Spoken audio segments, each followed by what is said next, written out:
विदर्भामध्ये अक्षय तृतीयेला म्हणजेच अखोजीला ताटाच्या पानावर काही खास पदार्थ वाढले जातात. तर त्याच पदार्थांपैकी एक खास पदार्थ आज आपण बघतोय. पारंपरिक गुळाच्या पापड्या कशा करायच्या तेच बघतोय. या पापड्या एकदा करून तुम्ही महिनाभर खाऊ शकता आणि खायला खरंच खूप छान लागतात. तर नक्की ट्राय करून बघा. तर या पापड्यांकरिता पीठ तयार करण्याकरिता इथे मी 2 कप गहू घेतलेले आहे. गहू अगोदर स्वच्छ पाण्याने धुवून घ्यायचे. धुतल्यानंतर खलबत्त्यामध्ये ते कुटून घ्यायचे. कुटल्यामुळे त्याचे साल सेपरेट होतात. 10 ते 15 मिनिटे कुटल्यानंतर एका ताटावर काढून पसरवून घ्यायचे आणि हे उन्हामध्ये वाळत ठेवायचे आहे. अशाच प्रकारे अर्धा कप तांदूळ आणि अर्धा कप चना डाळ सुद्धा स्वच्छ धुवून ताटावर पसरवून उन्हामध्ये वाळवून घ्यायचे.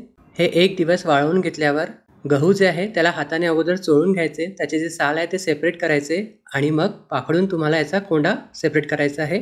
तर इथे आपले हे गहू तयार आहे. आता या गव्हामध्ये वाळवलेले तांदूळ व डाळ घालायची आहे आणि हे गिरणीत जाऊन दळून आणायचं आहे. तर इथे आपलं हे पापड्यांकरिता पीठ तयार आहे. हे पीठ तुम्ही एखादा महिना स्टोअर करून ठेवू शकता. आता पापड्या करण्याकरिता 1 कप पाणी गरम करायला ठेवायचं. त्यामध्ये 3 कप गूळ आणि 2 मोठे चमचे साखर घातलेली आहे. गूळ आणि साखर विरघळली की हे आणखीन 3 ते 4 मिनिटे शिजवून घ्यायचं आणि गॅस बंद करायचा. याचा आपल्याला पाक तयार नाही करायचा. यामध्ये मी वेलची पूड घातलेली आहे. हे मिक्स करून हे पूर्णपणे गार होतपर्यंत वाट बघायची. त्यानंतर एका बाउलमध्ये 1 कप तयार पीठ घेतलेलं आहे.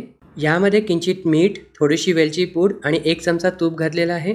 त्यानंतर गुळाचं जे पाणी तयार करून घेतलेलं आहे ते थंड झाल्यावर गाळणीने गाळून घ्यायचं आणि आता आवश्यकतेनुसार पिठामध्ये घालून पिठाचा सेमी सॉफ्ट गोळा तयार करून घ्यायचा आहे. गोळा जो आहे जशी आपण पोळ्यांसाठी कणिक मळतो त्याच प्रकारे मळून घ्यायचा आहे.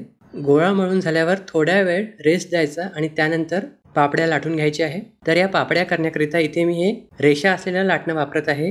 तुमच्याकडे जेही असेल किंवा साधं लाटणं वापरलं तरीही चालेल. लाटण्याला अगोदर पीठ लावून घ्यायचं. जे तयार पीठ आणलेलं आहे तेच घोळण्याकरिता वापरायचं. आता छोटे छोटे गोळे घेऊन तयार पिठामध्ये घोळून पारी लाटून घ्यायची आहे. गूळ असल्यामुळे याचे जे काठ आहे ते फाटतातच. जर तुम्हाला एकसारखी साईज हवी असेल तर झाकणाने जे आहे कट करून घ्यायचे आणि जो तयार गोळा आहे तो नेहमी झाकून ठेवायचा.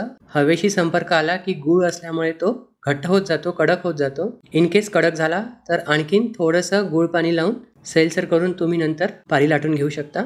तर अशाच प्रकारे सर्व पाऱ्या लाटून घ्यायच्या आणि साधारण 1 तास पंख्याखाली वाळवून घ्यायचे आहे. 1 तासानंतर या आपल्याला तेलामध्ये तळून घ्यायचे आहे. तेलामध्ये तळताना गॅसचा फ्लेम मीडियम ठेवायचा आणि दोन्ही साईडने हलकासा सोनेरी रंग येतपर्यंत तळून घ्यायच्या.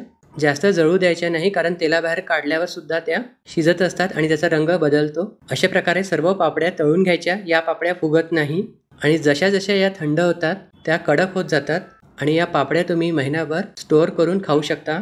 तर या अक्षय तृतीयेला नक्की ट्राय करून बघाल.